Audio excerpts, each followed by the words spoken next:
I thought in this video is really going to be for people thinking about buying the Mini 5 Pro, or maybe it's their first time buying a drone.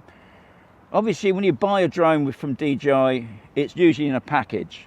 With the Mini 5 Pro, you've got a choice of the RCN3, and then you go upgrade the RC2 controller, or you go for the big one.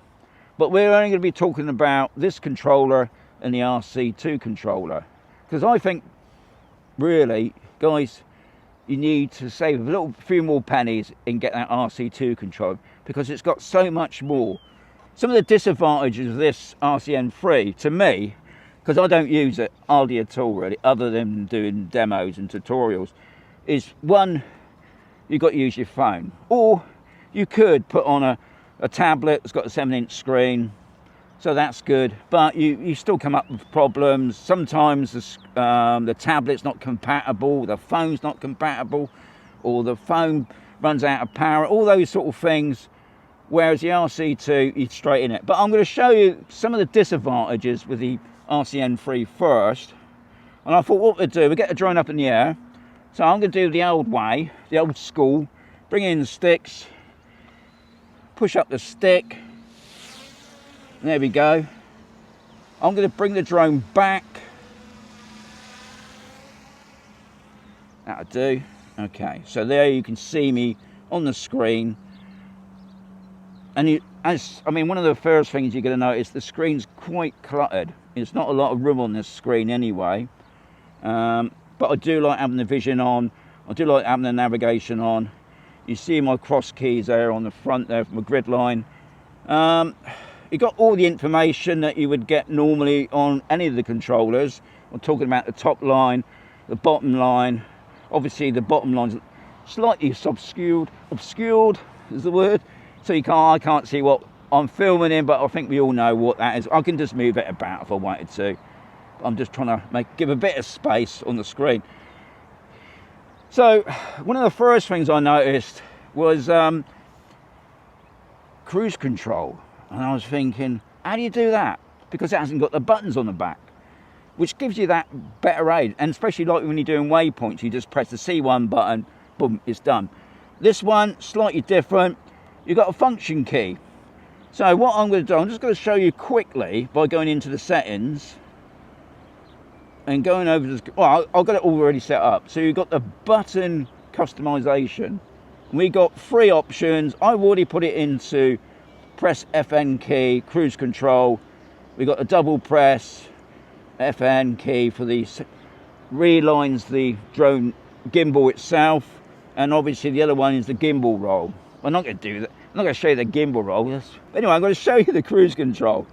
So we're going to bring the drone forward.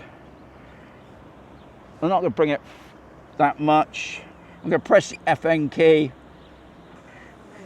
What I love about the cruise control, you can do so many things. And I've done numerous videos on the cruise control, and it's no different from the 4, the 3. I don't know about the 3, thinking about it now. But yeah, I do love the cruise control because I can let go of that stick and that drone's still going. I've got it on normal mode, and I can just go off to the left there, and then the drone's still going on its mission. I can turn it around towards me, say. There I am. Now, the one thing you're going to notice on this, when you're using this system, you're not going to be able to see where the home point is. So that's one disadvantage. Okay, I'm just going to come out of the cruise control. I just pressed it. The drone stopped. Okay, so the next thing I'm going to show you, because there's loads of videos out, and I think some people might get fooled into thinking, oh, it's got all these other things on it, but it hasn't, guys. And I know somebody's going to say, oh, it's all about the GPS, Shaun, but a lot of people don't know that. So I'm just going to walk over there. I'm going to change the home point. Home point is obviously where the takeoff pad is. I'm going to go over there and mow. Right, so I'm over here now. I want the drone to come and land here. So what I do, I press return to home. I can update the home point. But as you notice, you've only got this option. I can have it either on the controller all the aircraft. Well, I'm obviously going to do the controller, so I'm going to press that. It lights up at the bottom there saying about remote controller. Okay it. Now if I press return to home now, it's going to come back to here. So you haven't got that dynamic, you've got active track, those sort of things. But if you're on the move and you want to change the home point, you've only got this option, guys. I'm going to show you what I'm on about on the next controller, but I just wanted you to be aware of what you get and what you don't get.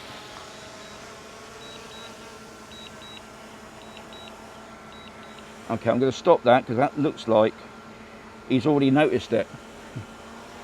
Don't you? You knew that. Right, I'm just going to turn the drone around a minute and I'm going to come back to the camera. I'm going to change the home point again. You can still see it's tracked to me still. I'm going to, change the home point to controller. Okay, that. Back into return to home. So the drone's going to come back to me. Landing. Now obviously it's returning back to me and not... Okay, I'm just going to land the drone first.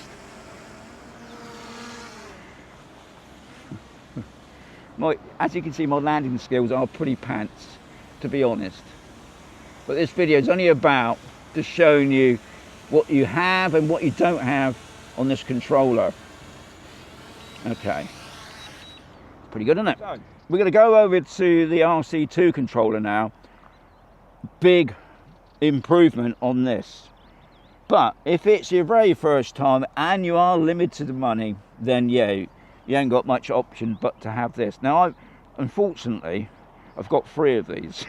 And I just wish DJI would just give you the option of buying just a drone. They do it on some, but on most they don't. But anyway, it'd be great to also hear your thoughts on that, about, because DJI do look at the videos, not just mine obviously, but other people's videos, and I think us YouTubers should say it out more and make DJI take note. I would rather buy the drone and have the freedom to choose which controller. But as I just said, I wouldn't recommend this one, unfortunately. So, RC2. So there is the RC2 controller. It's been out a few years now. Now the screen, depending on your phone, maybe you can get a screen size on your phone. I don't know. This is I think it's a 5.5 inch screen. It's plenty big enough. Now I've got my Polaroids on, I can see that screen, no problem. And if I scroll down from the top there, the brightness is nearly full on, so I think that's pretty adequate. What else can I show you? Obviously, I can do the screen record on here. Now I always do a screen record, guys, that's a tip for you. Only because if something did go wrong, you got proof or evidence, whatever that drone does, it's all on the screen record. And it records it all the time, and obviously until you turn it off. I know you can do it on the phone as well, but I think some phones don't do that, so that's something to bear in mind as well. Anyway, should we get a drone up in the air? Oh yeah, just before I do that, I will show you quickly what I've done on the other controller, and that was to do with the button customization, because obviously on here you got the buttons. Now usually C1 is for your, when you're doing waypoints, for each waypoint, and what I've done, I've geared up the C2 button for my cruise control.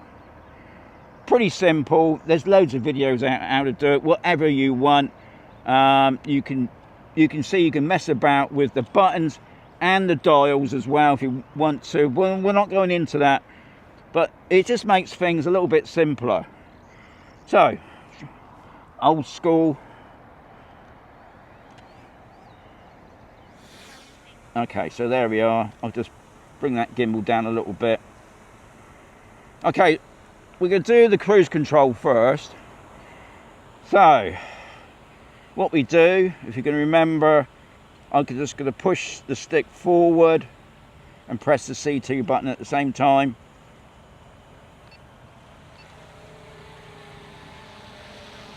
So cruise control's enabled. I've got no hands on the stick itself. If I want to go to the left, it would go to the left, but it will still go in that path of going forward. If I want to, I can take control, obviously. I do love cruise control. There's so many things you can do with it, and there's loads of videos out there what you can do with it, but in this video I just want to show you. To me, I just thought it was a bit easier. I can press that C2 button and the drone stops. I can go forward and it's done. I can stop it. To me, it seems to be easier on this controller than the other. I don't know if people notice that. Right, we're going to do now, I'm going to show you the return to home options, because there's a lot more in this drone. So I'm going to walk over there, cinema. Return to home, and if you go to update, you've got a few more options here. You've got the static or the dynamic. Now I personally use a dynamic. And all you got to do is OK. Home point updated. So the home point's been updated. I'm going to show you what you mean. I'm just going to press return to home. And this is the other option that you don't get, obviously, in the other controller, is the screen flow. I think this is brilliant during the day, but also a bonus at night time.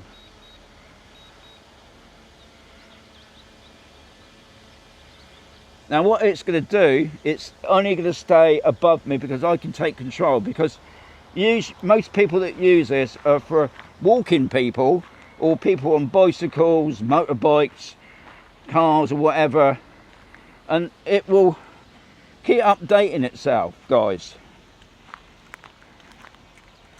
I'm going to stand, no, I'm not going to stand on the H, no point, because the drone's just going to stay up there. But anyway, it's there at the moment. If you notice, the return to home's blue. That gives you another indicator. Return to home. And you don't get that home point on the screen as you would with the RCN3 controller. And you've got the name of it then. So it's above me. I can take control of that.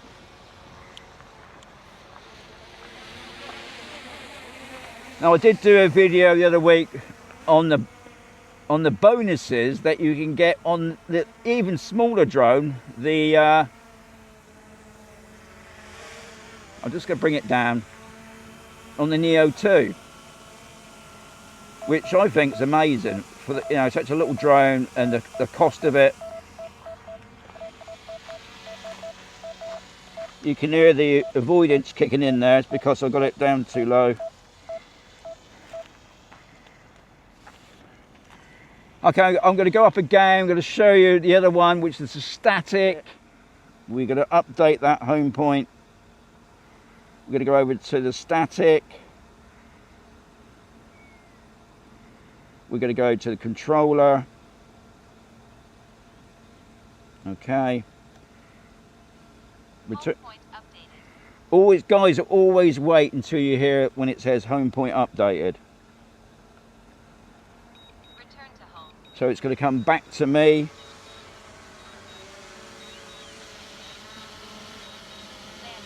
And it's actually going to land, whereas when you put it in dynamic, it doesn't do that. It just stays above, so you can change it. Okay, I'm going to cancel that. I don't want it to land there anyway. I'm going to take it back to my other landing pad. And once you cancel it, guys, the home point's been dysfunctioned, if you get what I mean. Look at that, eh? Getting skilled at this, aren't I? Sort of. But I just wanted to put it out there, really. I think a lot of people that are coming into drones, they don't know all the information, and unfortunately I can't tell you everything in one video, because people don't watch long videos. But I thought I'd just bring out a couple of pointers. I think, you know, if you're saving up, just save a little bit more and get the RC2 controller. It's well worth it, guys. Yeah. When you see my videos, you will see me when I'm doing anything, especially with the Mini 5 Pro drone and also the Neo 2, I'm using this controller. You'll hardly see me ever using the RCN3 controller. And I've got 3 of them. But this, thankfully, I've only got 1. But I'm hoping that, anyway. So guys, hope you enjoyed the video. That's the main thing. Hope you learned something as well. Please put your comments below. It helps us all. Anyway, as always, there's going to be another video coming right sooner.